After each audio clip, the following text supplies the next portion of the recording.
At the eastern end of Long Island, where the jaws of the North and South Forks gape, you'll see on the South Fork a creek bounded by barrier spids across the bay from Gardiner's Island. We call it Accabonac Creek.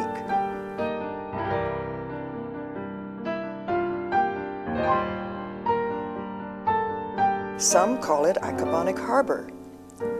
We are the Accabonac Protection Committee, a group of citizens whose aim is to protect our creek and its watershed, its health and its beauty, for ourselves and for others, now and in the future.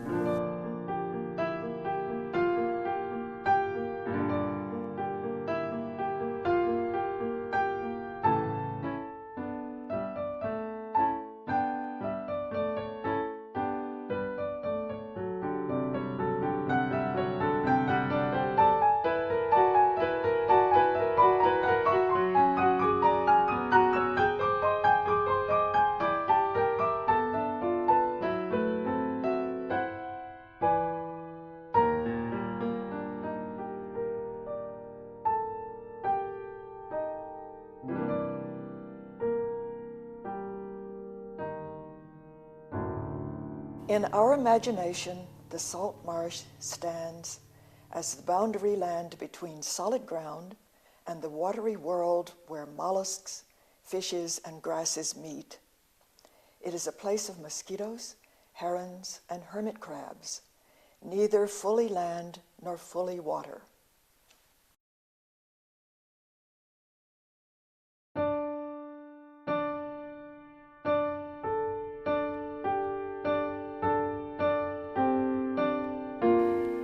Here we are at Louse Point on Accabonac Creek with marine biologists Pete and Judy Weis.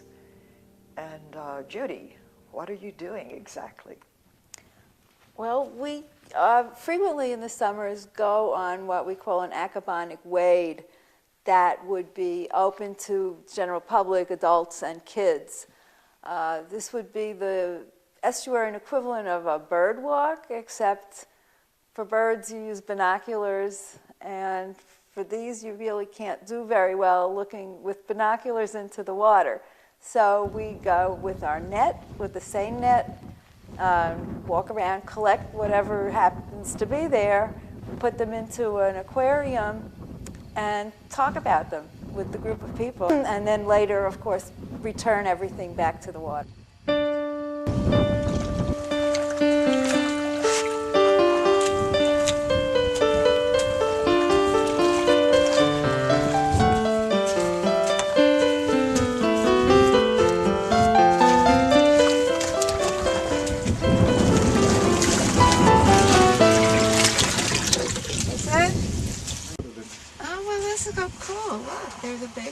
This is crawling around there. It's a hermit crab.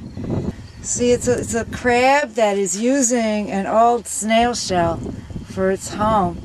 These crabs have very soft abdomen in the back, and so they would be unprotected unless they kept their rear end stuck in a snail shell. So this is what they do. And as they grow, they have to find progressively bigger snail shells to live in. I mean, that's the most important thing in the life of a hermit crab, is finding the right home, the right shell to live in. And it has to change as they grow. Let's see what else we have in here. So this little skinny thing, which is called a pipefish, is a baby. Pipefish are related to seahorses. They're very odd-shaped, certainly unusual looking fishes, very long and thin with a little pointy snout at the front. One of the special things about this group of fishes is that the female deposits her eggs into a pouch that the male has on his front. So the male essentially gets pregnant and the embryos are developing in his pouch. So it's interesting reproductive behavior here. And yes, and he gives birth, so there's a role reversal here. You know, Mr. Mom or whatever. So that's a particular. Okay, what else we got here? We've got here. This is called a comb jelly. Comb jellies are not the same as jellyfish. They don't have stinging cells. They're very transparent. They're actually very beautiful. And we can't see it very well in the tank here because it's transparent. Sometimes they're very abundant. And they are bioluminescent. They have, I think you can see in the photo, 8 rows making very beautiful design. And in some of these species, they will bioluminesce at night and glow along these 8 rows. This is a kind of seaweed called codium. It's also not native. It came here in the late 50s, around the time that the Russians put up the Sputnik satellite. And so they called this Sputnik weed. And typically they anchor themselves. They're being seaweeds or algae. They don't have any kind of root, but they do anchor themselves onto something hard. And in this case, it's anchored onto this shell, which is called a boat shell. And we see them by the huge amounts of this washed up on the beach. On the outside of the seaweed, there's fuzz. This fuzz is not really part of this codium seaweed itself. It's individual, tiny, different species of algae that are attached onto the codium. So they're sort of hitchhikers. Seaweeds are primitive photosynthetic organisms. They are algae, which are the fairly primitive organisms. Algae includes seaweeds, which are big, and microscopic forms that are phytoplankton.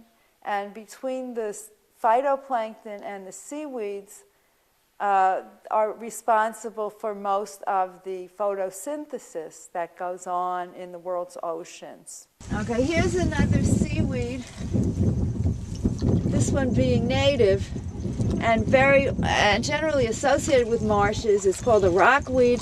It's a type of brown algae, and you can see it has these air sacs or floats, so that when it's in the water, as it is now, we've got the tide is maybe halfway up by now, it's floating because of having these air sacs rather than sort of hanging down. It's still anchored. It's anchored. It's attached to roots of the Spartina grass, or in some cases, it gets anchored to mussels that live in the bank here that we're going to look for. So here we go. This is rockweed, a brown algae, a native seaweed, always a common marsh species. Okay, what else do we have here? We have a couple of species of snails here. This is a larger version of a mud snail. They're very common in the shallow water. Mud snails snuffle around the bottom, eating mostly detritus being decomposed plant material. So they snuff up a lot of that. But mud snails are also attracted if there's something dead. I've done with my students, you crush a mussel, and the odor of the mussel, and you leave it in the water, and pretty soon you've got armies of mud snails slowly coming in to that mussel. So they obviously like animal food too. There are 2 common species of snails near marshes. This one that stays in the water all the time, and the other species that I will look for that is a periwinkle that comes on would be out in the air at low tide and sometimes climbing up the stems of the marsh plants. We've got 2 of them right here.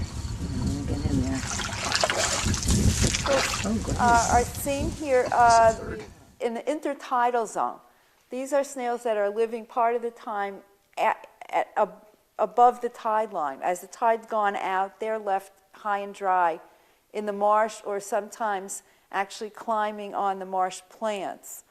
So they're perhaps vulnerable to being dried out during low tide.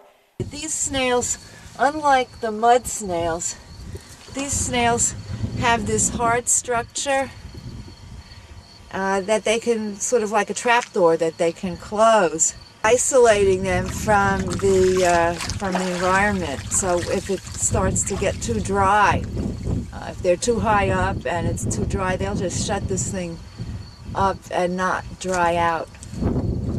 So that structure is called an operculum, and it's like a trapdoor. Now, as far as the other fish are concerned, these big ones here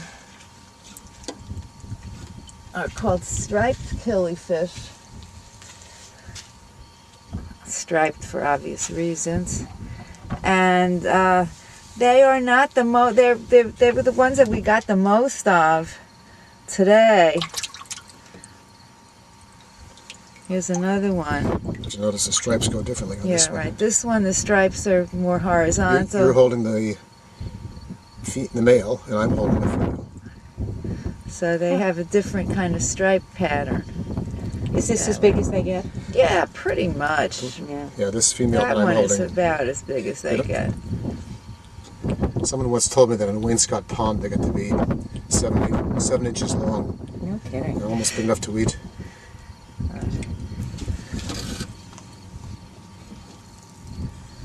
Two of them. Well, here, these are babies of the common killifish. Common killifish, also called a mummy chog. Here's a good view. They get considerably bigger than this. They don't get as big as the striped killifish, and they are, in general, much more abundant. And these fish use the marsh much more than the striped killifish do. These fish will come, as the tide comes up, the fish will go up onto the marsh at high tide and feed on the little invertebrates and other things that are living in the sediment on the marsh surface. So they're up on the marsh twice a day at high tide. So they're very dependent on the marsh. They also lay their eggs high up on the marsh. They will lay sticky eggs that will stick down at the base of the Spartina plant and stay there for about 2 weeks until they hatch. And they lay their eggs fairly high up on the marsh so that the eggs are out of water most of the time, but damp. Nevertheless, out of the water for most of the time. And then when another really high tide comes in about 2 weeks, those eggs will hatch and the larval baby fish will be back in the water. Yeah, the oddest thing we ever came up with in a wade in Accabonac was baby barracudas. This was totally unexpected. They were about 4 inches long. And we got 2 of them once. And never before and never again. And this washed up in the marsh. This is a dead horseshoe crab. So horseshoe crabs are extremely ancient organisms. They've been around since the time of trilobites, virtually unchanged. They look sort of fearsome with this long spiked tail, but they're totally harmless. There's nothing to be afraid of. The only thing, don't step on the sharp end of the tail. They're not deep water. They're medium to shallow water, and they come and lay their eggs in May and June on beaches, on bay beaches. So sometimes if you dig in the sand, you may come across their eggs. What do they look like? They're about less than 1/4 inch in diameter and slightly green in color, and they would be a whole clump of them. And these eggs are of major importance for migrating shorebirds, particularly red knots that are migrating from the south up north in the spring. And there's considerable concern that people are overfishing these things. Now you might be curious, why would people be fishing for these things at all? Well, they are used as bait, and if the populations of these horseshoe crabs are depleted because of overfishing, then the amount of eggs available for these migrating birds in the spring would be much less, and the birds would not have enough to eat. And so there's a lot of concern on the part of bird people like the Audubon Society about protecting the horseshoe crabs, not only because we need horseshoe crabs around, but because of the essential role that their eggs play in the northern migration of these shorebirds every spring.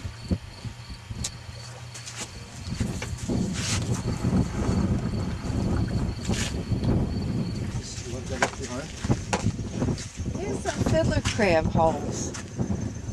You see up here? Oh, yeah. It's too hard to dig in here, though. There's a lot of gravel. Right, we can't try to This is a lot more. Okay, fiddler crabs are very important marsh organisms. There are two species that are pretty common in Accabonac. In the sandy area is the so-called sand fiddler crab. In the muddy area is the mud fiddler crab. They're the same genus but two different species. Fiddler crabs are intertidal, and they are called semi-terrestrial. They're active when the tide is out, which is a really unusual thing for a marine organism. You think an intertidal marine organism would be active and doing their thing when they were underwater, and then when the water went away, they would go and hide till the tide came back. Fiddler crabs do the opposite. They're active at low tide. They scurry around on the beaches, on the marshes. They're processing the mud for their food. They're getting detritus and microscopic algae. They are fun to watch. If you can sit there with binoculars and watch a bunch of them, and the males wave their big claw. Males have a big claw and a little claw. Females have two little claws. They're called fiddler crabs because of the male having this enlarged claw that somebody somewhere thought looked like a fiddle. And you can watch the males waving in a species-specific way their big claw to attract females for mating. Fiddler crabs then, as the tide comes back in, retire down in their burrows and spend the high tide inactive, waiting for the next low tide to come out and do their thing. This is called Salicornia, or saltwort, and it's a succulent plant. Put it in salad. Yeah, you can put it in salad. It's salty. You can take a piece off, and taste. It's kind of salty. I won't poison you or anything. And so this one is beginning to turn red. We've got this one over here that's bright red, or sort of purpley red already. Beautiful. Isn't it? They're beautiful. This is the lavender here? Sea lavender, yes. Sea lavender. Hasn't got the flowers right now. I think it's past the time. It flowered already. And then over here we've got marsh elder, and these are higher up. These are hardly ever really underwater, but at the highest of high tides, the water may come up to them. So these sort of shrubby plants are high marsh species. And then really close to the water, that gets covered twice daily, is the low marsh. So you've got a slight inclination, a slight hill, where you've got the high marsh here, and then you can work your way down to the low marsh, where you've got plants that are adapted to being covered by salt water about half the time. So that's quite a remarkable adaptation if you think about a normal grass that you might have in your yard. If you had it underwater, particularly under salt water, it wouldn't last very long. So these plants, and I'd like to show them if we could go down there, Yeah. that live at the very edge. We have cordgrass that grows at the edge. This is Spartina alterniflora. It's the lowest marsh plant, and it spends at least half of its life at least partly underwater. And this plant deals with the salt water by secreting salts. We can't see them, I doubt, today, but on a sunnier day, you can sometimes see little salt crystals on the underside of the leaves of this plant. So this is Spartina alterniflora, or cordgrass, in the very low marsh. And right at the edge of the water, it's taller than it is further back. You can see it's really tall here, and then it's shorter behind. And if we can find a ribbed mussel. Here's a good patch. Here's a patch of the rib mussels here. And when the waves don't wash over them, it's pretty rather obvious. You see the ribs ribbing. Ribbed mussels are also important inherent animal living in salt marshes. They are unlike the blue mussel, which is sometimes people eat. It's a different species, and they have these ridges along their shell, which is why they're called ribbed mussel. They anchor themselves down with fine threads. Maybe you can see some of them right here. They secrete these threads to attach themselves either to a rock or to other mussels or to anything hard.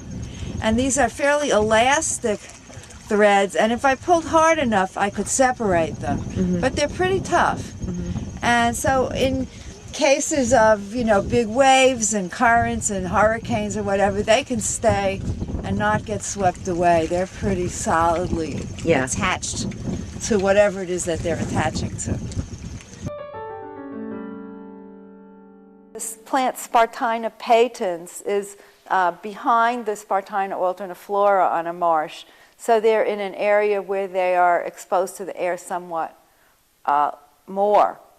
So they're more terrestrial and less in the water by being higher in the marsh. The plant has a weak point, so it flops over and is found lying on the marsh surface rather than standing upright. And these fallen over things are called cowlicks, kind of like unruly haircut. The Spartina patens, commonly known as salt hay, was a major industry in the East End and in many coastal areas for centuries, where it would be harvested. Farmers would go out on the marsh when it was frozen, when you could go out with a horse and a track and pulling a truck and harvest the hay. So it was economically an extremely important industry. There's only very little of this industry left today. You can also make out a little bit the straight line creek over there. That's not a natural creek. That's was dug by people. It's a mosquito ditch. If you see straight line paths in a marsh, that's artificial. A natural marsh creek will be sort of wavy. And any straight line ditch is a mosquito ditch that got built. The point there was to let the water drain out of the marsh faster so that mosquito breeding places would be out of the water more. It didn't work very well. And people may recall in the middle 90s there was a major concern here in Accabonac that the levels of coliform bacteria in the harbor were elevated, which would be a typical thing in a much more developed place where, you know, you're getting human sewage into the water. And that's certainly not what one would expect in a place like this. And with further investigation, it was turned out that those coliforms were not from human waste, but from animal waste, like deer and raccoon. And it was these mosquito ditches were making a very quick conduit to get all those wastes into the water. And at that time, the town, Larry Penny and people in the town built alternative things called open marsh water management that put out sandbags and such to keep the water on the marsh more at high tide, so it didn't drain so much, so that those killifish that we talked about before, the killifish could stay up there in these little pools. And the killifish are very effective at eating mosquito larvae. So this open marsh water management is a much better idea than digging the mosquito ditches. That issue of the coliform bacteria went away. So a simple, ecologically sound solution for a problem that nobody foresaw.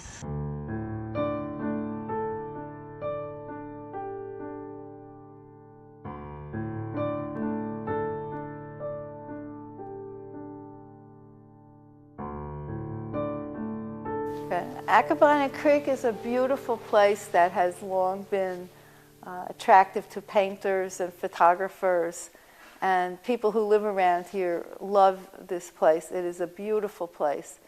There are some things we can do to help keep it beautiful, other things that some people do that damage it. We should try not to use much fertilizers and pesticides on lawns, because the runoff will bring these materials into the marsh and into the harbor, and both fertilizers and pesticides can have very harmful effects to marsh organisms. Another thing that one finds that is causing damage to the harbor environment is motorboats going too fast. When you have a large wake and large waves produced, this erodes away the edge of the marsh. We're so lucky to live near such a paradise as this, Accabonac Creek, so close to its ancient condition. It's worth a little vigilance and effort to keep it that way.